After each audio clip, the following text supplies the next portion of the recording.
Welcome to Strategic Thinking, step-by-step guide to sharpen your mindset.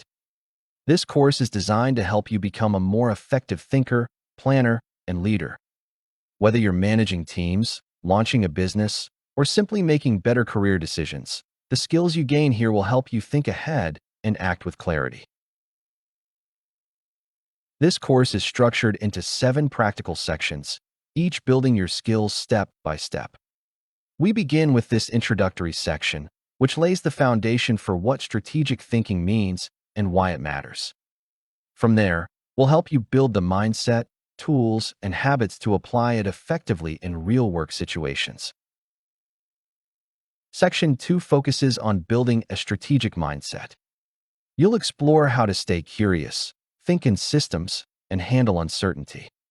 These traits are essential for identifying trends, spotting risks, and evaluating long-term choices with clarity. In Section 3, you'll explore tools and frameworks that bring structure to your thinking.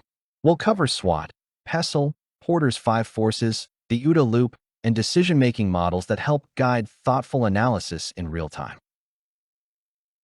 Section 4 is about applying strategy in the workplace. You'll learn how to use strategic thinking to set direction, make better use of resources, and navigate meetings, projects, and execution plans with clarity and purpose. Section 5 focuses on leadership. You'll learn how to influence others by sharing strategic insights, aligning people around a shared vision, and helping your team or peers think more strategically themselves. In Section 6, we'll cover how to embed strategic thinking into your daily habits. You'll discover how regular reflection, journaling, time blocking, and strategic reviews can help you stay aligned and effective, even in busy environments. Finally, Section 7 brings it all together through real-world case studies and a final project. You'll analyze strategic thinking in action, and you'll create your own personal strategic thinking plan to guide your continued growth.